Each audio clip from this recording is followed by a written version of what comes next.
Hello students, this is your science teacher Aarti Mishra and now I'm going to describe you the chapter number 3, force. In the earlier videos we have studied the 2 lessons of physics. In this video we will discuss about third chapter, force. So first question arises in our mind that what is force? So force has a pull and push. Simply we can define that a push and pull is known as force. So we often use the word force in everyday life as push. हम अपनी everyday की life में जो हम daily use करते हैं words, जैसे हम force ना use करके क्या use करते हैं, push कर दिया, pull कर दिया, उसको stretch कर दिया, हमने squeeze कर दिया, lemon को squeeze कर दिया, rubber को stretch कर दिया, door को pull कर दिया, door को push कर दिया. इन words का हम use करते हैं, not using the word of force. And to squeeze to tend to change the shape और साइज ऑफ द बॉडी. तो पुश और पुल का काम क्या होता है और स्क्वीज एंड स्ट्रेच का काम क्या होता है. जो आपकी स्ट्रेच पुश एंड पुल होते हैं वो बॉडी के ऑब्जेक्ट्स को मूव कराते हैं, मोशन कराते हैं उनमें. लेकिन अगर हम बात करते हैं कि स्क्वीज एंड स्ट्रेच क्या करते हैं, तो स्क्वीज एंड स्ट्रेच जो है वो क्या करते हैं, बॉडी में बॉडी की शेप और साइज को चेंज करते हैं. सो फॉलोइंग एग्जांपल्स हमें ज्यादा क्लियरिफिकेशन देंगे. So force as a push. To open a door we push it. हम डोर को ओपन करने के लिए पुश करते हैं. To move a pile of rubbish it is pushed by a broom. हमारे कमरे में हम जब झाड़ू लगाते हैं ब्रूम से तो क्या करते हैं, उसको पुश करते हैं, तभी तो जितना भी डस्ट होता है वो आगे की तरफ जाता है. To remove a pile of rubble rough and broken pieces of stone it is pushed by a bulldozer. तो किससे पुश किया जाता है, जो बड़े बड़े छोटे छोटे पीसेज होते हैं उसको बुलडोजर से. Here you are seeing that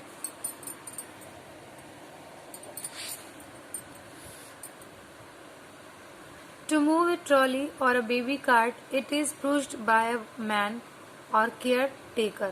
जैसे बेबी को ले जा रहे हैं, एक बेबी वॉकर है ये, तो इस ट्रॉली में क्या करता है, बॉय क्या कर रहा है, उसको पीछे से पुश कर रहा है और पुश करके उसको उसकी पेस से मूव करा रहा है. तो force as a push to move the baby cart को मूव करने के लिए. ऐसी कार है, कभी रुक जाती है, if the car does not start by it's engine से स्टार्ट नहीं हो रही, तो हम उसको क्या करेंगे, बैक जाके उसके पुश करेंगे और then it will start moving. So in the above examples with the force is applied as a push. Push आपने देखा कि जिस भी ऑब्जेक्ट पे हम पुश कर रहे हैं उसके हम पीछे खड़े होंगे. पुल में क्या होगा, force as a pull. To move a grass roller on the lawn, it is pulled by the gardener. Gardener उसको खींचता है, उसको गार्डनर खींचेगा ताकि ग्रास के ऊपर वो रोल होके काम हो सके. तो force as a pull by the gardener to move a roller. जब हम पुल का काम करेंगे तो आप देखेंगे to move a cart it is pulled by bull. Cart को मूव कौन करता है, बुलक कार्ट को बुल मूव करता है. तो जब भी हम पुल की बात करेंगे तो जो भी होगा उसके हम आगे रहेंगे. पुल में हमेशा पर्सन जो है वो आगे रहेगा और उसको खींचेगा. Here a coolie is pulling the trolley. So to move a luggage trolley the coolie applies force as a pull on the trolley. Force की तरह उसको किस पे लगा रहा है, खींच रहा है. So force as a pull on luggage trolley. We pull a door to open it. हम जब भी डोर को क्लोज करते हैं तो पुश करते हैं, लेकिन जब ओपन करते हैं तो पुल करते हैं. A rickshaw man pulls on the rickshaw and move it. जब रिक्शा चलाता है तो वो क्या करता है, पुल करता है, खींचता है रिक्शे को. So force as a pull to move a rickshaw. In the above example force is applied as a pull. इन सभी एग्जाम्पल्स में आपने देखा कि फोर्स कैसे अप्लाई हो रहा है, पुल की तरीके से. So movement of a body is obtain a result of a push और पुल. दिस पुश और pull is termed as force. इसको हम क्या कहेंगे, force. So the force is a cause a push or a pull which tends to result in the movement of the body. Force यानी push और pull से क्या होता है, जो movement ले आता है बॉडी में, चाहे वो कोई ऑब्जेक्ट हो चाहे जो भी हो, उसमें मूवमेंट हो जाएगा. अब तीसरा पॉइंट हम पढ़ेंगे कि फोर्स एज अ स्ट्रेच. हम स्ट्रेच में कैसे फोर्स लगाते हैं, कुछ एग्जांपल्स के थ्रू देखेंगे. When A rubber string is stretch its length increases. हम जैसे पोनी बनाते हैं, उसके वो छोटा सा रबर होता है, हम उसको स्ट्रेच कर करके कितनी उसकी लेंथ को इंक्रीज कर देते हैं. On stretching spring it elongates. आपने स्प्रिंग देखी होगी, वो जब हम उसको स्ट्रेच करेंगे तो वो कितनी ज्यादा बड़ी हो जाती है, इलोंगेट्स हो जाती है, बड़ी हो जाती है। On suspending a load at one, जैसे हमने क्या किया, एक धागे में, एक धागे नहीं तो एक, जैसे क्या होगा, एक धागा या वायर जिसको कह लीजिए, उसमें हमने एक साइड में उसको एक सिरे पर उसके बांध दिया, उसको हमने टाई अप कर दिया एक एंड पे, और दूसरे एंड पे उसके, उस धागे के दूसरे एंड पे हमने क्या किया, वेट डाल दिया, यानी वेट किसी चीज को फिक्स कर दिया। तो जैसे ही वो क्या होगा, keeping it's other and fix and the length of wire increases. जैसे उसको सस्पेंड करने मतलब होगी, हम जैसे उसको नीचे छोड़ेंगे आप देखेंगे कि उस वायर की जो लेंथ होगी वो इंक्रीज हो जाएगी। Force as a squeeze, squeeze मतलब निचोड़ना।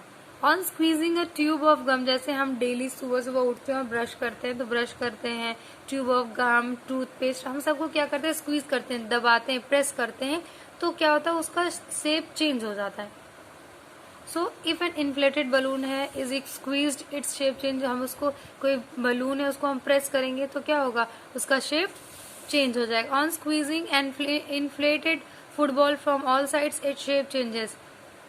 जैसे ही उसके इन्फ्लेट किया जाएगा, फुटबॉल को स्क्वीज किया जाएगा, वो क्या हो जाएगा, उसका भी शेप चेंज हो जाएगा। So a force applied as a stretch और squeeze can cause a change in size and shape of a object. Simply हम कह सकते हैं कि जो स्ट्रेच एंड स्क्वीज है वो बॉडी के शेप और साइज को चेंज कर देता है, लेकिन पुश और पुल क्या करता है, बॉडी के मूवमेंट में हेल्प करता है। Some facts are here written, so we will discuss. Do you know that a body is said to be in state of rest if it does not change its position with respect to its surrounding? हम ये कह सकते हैं कि कोई भी body move तब तक नहीं करती वो जब हम किसी बॉडी का मूवमेंट उसको किसी के रिस्पेक्ट में करके देखते हैं। जैसे एक टेबल ली हमने, टेबल पे बुक रख दिया, हम जब तक टेबल को डिस्टर्ब नहीं करेंगे तब तक वो अपनी पोजीशन चेंज नहीं करेगी। सो हम उसको देखेंगे वो किसके रिस्पेक्ट में है। A body said to be in state of motion if it changes its position with time with respect to its surrounding. वो अपनी सराउंडिंग के स्टेट में, जैसे हम क्या करते हैं कि हम कार से चल रहे हैं और किसके रिस्पेक्ट में, एक ट्री है सामने, वो तो बिल्कुल स्टेशनरी होगा, हम कार से मूव कर रहे हैं तो हमारी कार ट्री के रिस्पेक्ट में मूव करी, तो it means the car is motion doing motion with respect to tree. हमेशा मोशन और रेस्ट की अगर हम डिफाइन कर रहे हैं कभी, तो उसको हम ये चेक करते रहेंगे कि वो किसके रिस्पेक्ट में हो रहा है। If a force does not change the state of the body, जब भी कोई फोर्स किसी के स्टेट को नहीं चेंज करता, फ्रॉम रेस्ट टू मोशन और from motion to rest, it is called balanced force.